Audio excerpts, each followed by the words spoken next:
ఏది అయినా ట్రై చెయ్యి ఆచి చికెన్ మసాలా. ఆచి chicken masala. Taken a U-turn. They are now opposing the fast tracking of this bill in the 2029 elections and saying we want to oppose this because exercise to take place. I come from the south of the country, the southern state of Karnataka. Speaker sir, just like you represent from Kerala. Speaker sir, over the last 3 days, we have seen a systematic misleading and propaganda by certain members of the opposition in the most irresponsible, anarchic fashion to mislead the people in the south of India. Let me make it very clear.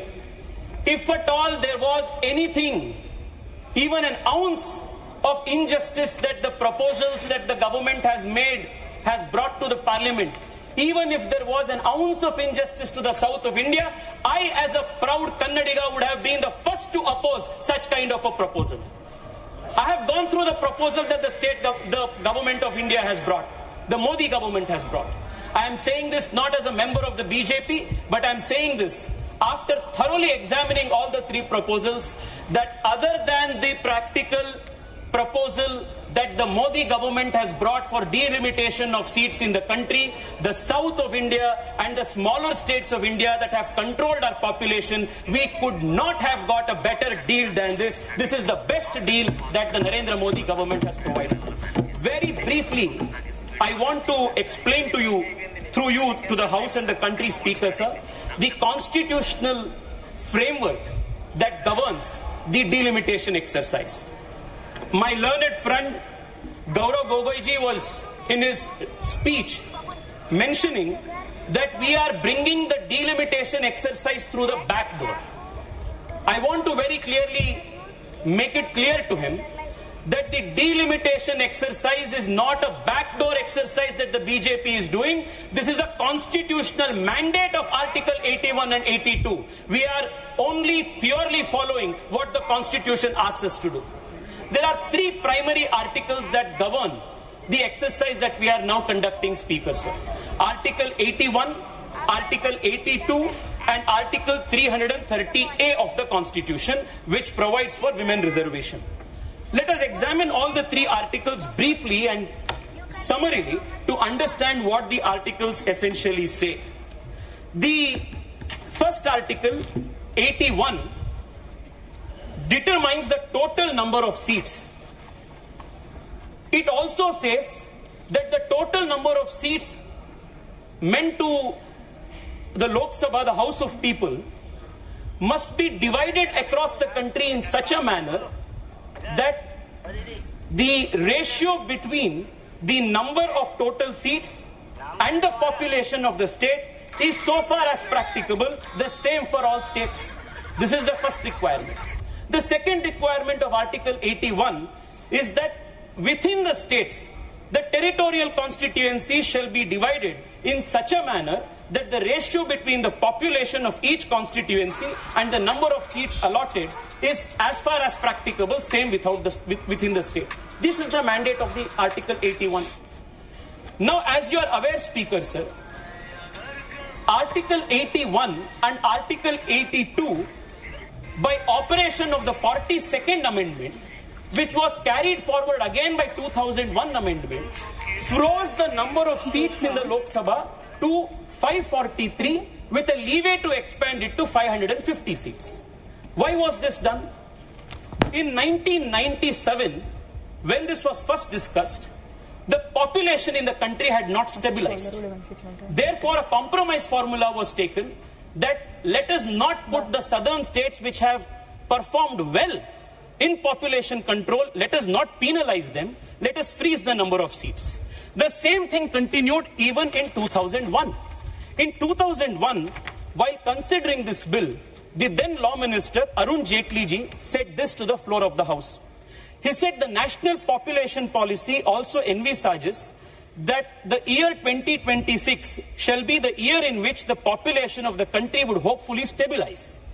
Therefore, what was true till 2000 is sought to be frozen till the year 2026. That is, the year in which we anticipate hopefully that the population figure in the country would stabilize.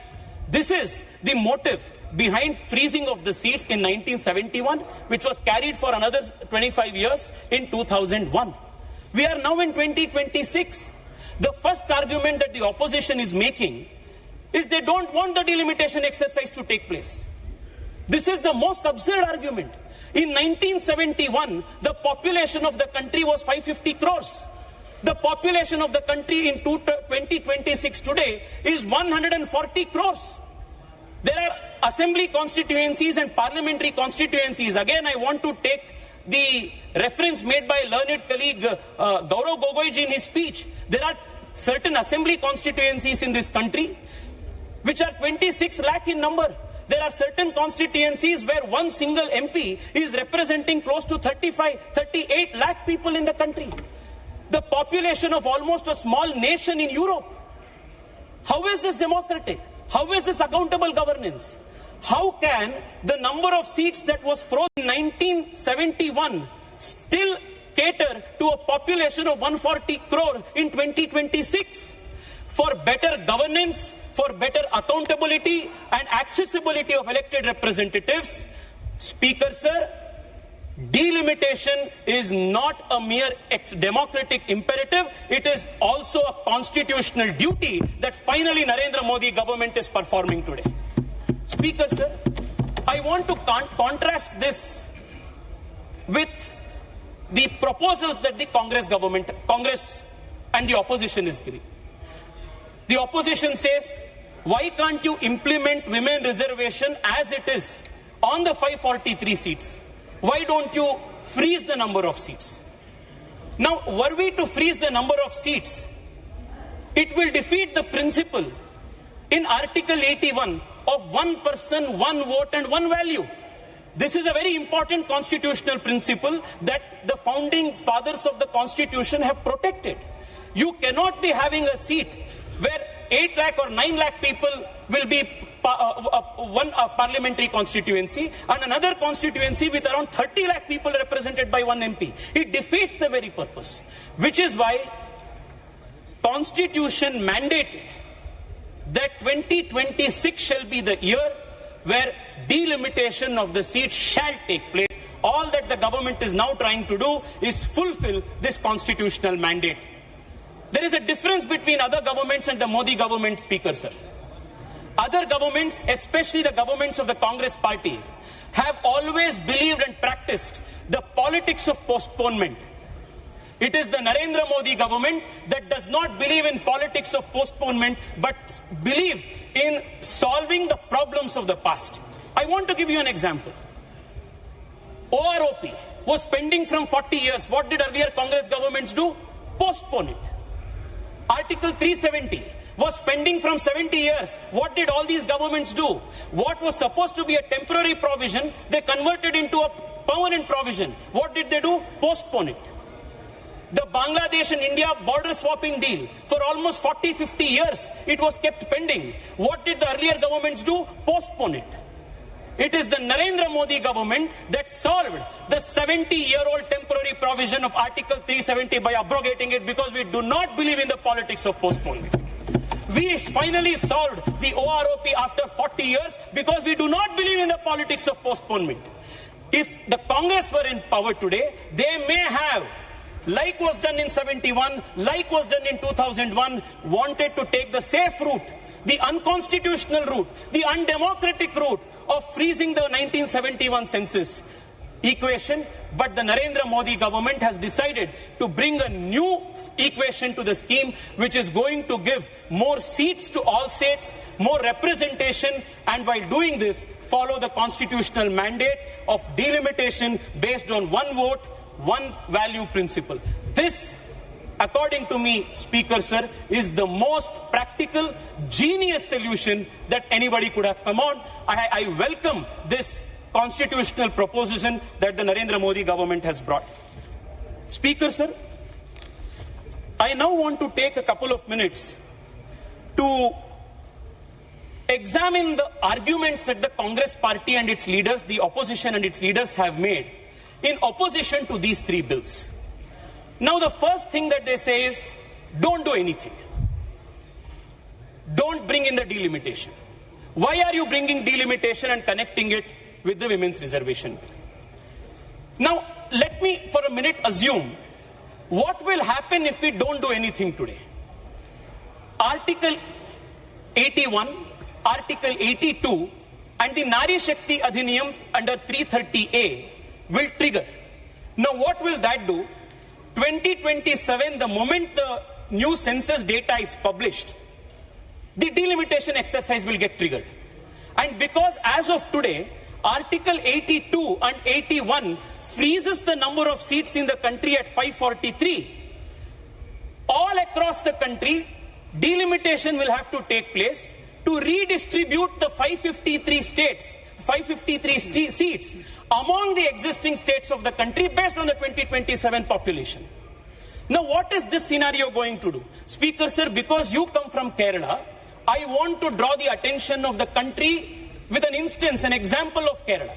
Now, suppose the government today does not go ahead with delimitation and 330A comes into play by force of law. 2027 census gets published. What will happen then? Look at these numbers, Speaker, sir. Today, Kerala has 20 parliamentary seats. If you will divide based on 2027 projected population, the population of the country and population of Kerala, and divide the 553 seats across the country from north to south, then Kerala will lose 6 seats. Kerala will have only 14 seats. Now, on these 14 seats, bring 1/3 representation for women that 330A Nari Shakti Adhiniyam brings. Now, what is going to happen? In that case, Venugopalji will not have a seat. In that case, all those people who are representing the Congress here and opposing this will not have a seat.